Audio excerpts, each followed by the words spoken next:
All right, everybody. It is time for the third bowl game of the season, the first one on Saturday. This is the Wasabi Fenway Bowl. By the way, I'm Scott Steehn, lead handicapper at winnersandwiners.com. And I'm Scott Reichel, senior handicapper over on winnersandwiners.com. Yeah, you may find some of these a little loose on the format because we're doing them all like just bang, bang, bang, one after another. So you're not here for the intros. We just make it up as we go.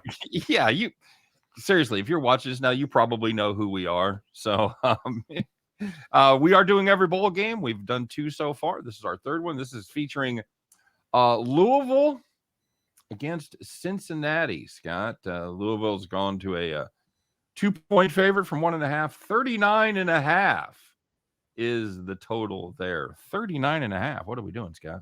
Well, it depends on who's actually playing, because a lot of the main guys you are hoping to see if you watch this game on TV are not going to be there. So I can understand why the total has dropped pretty dramatically. Yeah, they're missing it. And of course, the big one they're missing, obviously, is Malik Cunningham will not be available for this one. You want to talk about that? Yeah, so he's not going to be there.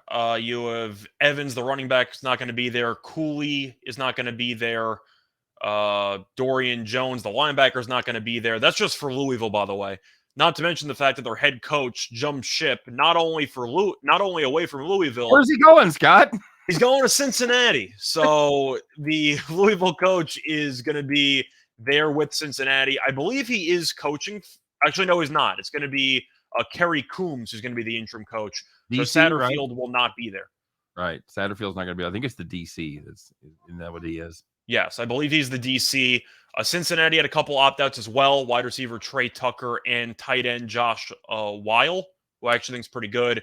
Yep. A couple transfer guys as well, cornerbacks and some wide receivers. Ben Bryant, the starting quarterback, is injured, so backup Evan Prater will be starting. You might remember him from that awful passing performance against Tulane in the final regular season game. But Cincinnati might be missing 4 of its top 5 receivers or tight ends or just overall targets. And they might be without a kicker because their kicker entered the portal. So right. Both teams missing a lot of guys, but you have backup quarterback against backup quarterback. Am I wrong for kind of liking Cincinnati here? I don't know. I have no fucking idea. I have no idea. But at the end of the day, I do think Cincinnati with Prater, I've seen him play. The backup quarterback for Louisville is really not worth a damn. No. I think the drop-off between Bryant and Prater is significantly less than the drop-off between Cunningham and their backup. So I think I'm leaning Cincinnati. It's a toss-up game. I'll take the points, but I am going to lean to the under. I just think this game's going to be disgusting. And it's in Fenway. It's going to be cold. It's the middle of December. I have no interest in the over in this game. You better get woed up on those fly routes to the back of the end zone pretty quick too. If you've seen the setup, not a lot of distance between the end of the end zone and the beginning of the stands. Aren't the sidelines like on the same side? You know what? I was just looking at the field. I didn't see where the sidelines were. I almost think they are. Yeah. Isn't that a thing? Like, I thought that was the weird, unique little angle they're going for. But this game's on Saturday. It might be a snow game. You're expecting roughly 14-mile-per-hour winds.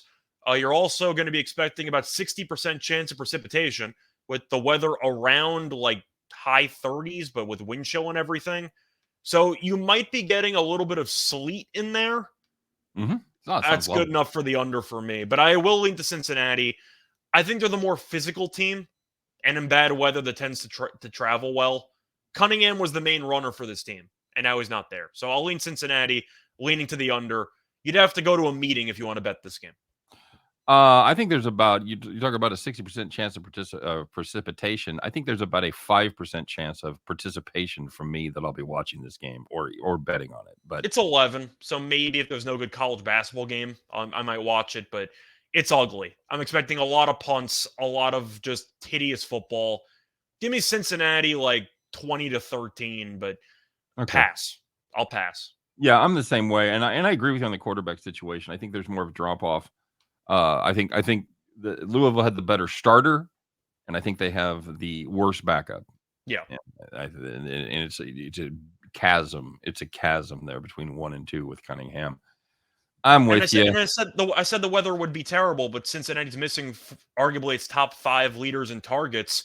At least the running backs are there. Louisville's going to be missing running backs and the running quarterback, so the Mhm. weather might just be the equalizer there. I'll take the team that should be better at running the ball. Sure. Okay. I'll go with that. I'll take Cincinnati as well. I don't know about your under, but I know I don't want to get involved with an over in this game. Once again, I'm leaning under. I'm not betting this game. Fair. Yeah. So Yeah. I'll bet punts. I'll bet You the know, drive props. and I thought we'd have to go past game 3 before we started bitching about opt-outs. I didn't really think, on the first Saturday of bowl season, we're already whining. So that doesn't bode well for the rest of these. But you know what? We're plowing through them. Scott and I both agree with a Cincinnati, in reality, a small lean.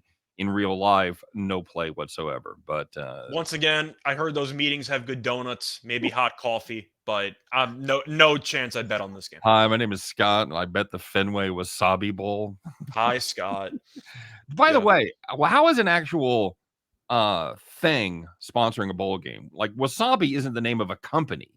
Is Wasabi, it? is it? I don't know. I thought it was just a thing. I thought I it was mean, just, I know what it is. I try to avoid it when it comes to having sushi, but it's love the wasabi. really Yeah, big fan. okay. But I didn't know Wasabi sponsored it. I didn't know that was a I didn't know thing. Boston were big sushi fans. There's a lot of questions with this A lot game. of questions. Yeah. Yeah, it starts with who the hell's going to play and ends up with why is Wasabi sponsoring a bowl game? Hey, we'll be back with something perhaps a little more that makes a little more sense. It's something that we've heard of. It's a state sponsoring a bowl game. Right next up is going to be the New Mexico Bowl. So you guys get psyched for that, and we'll be there right around the corner to give you our breakdown. Thanks for watching. Don't forget to like and subscribe. Blah blah blah. I hate opt-outs. See you on the next one.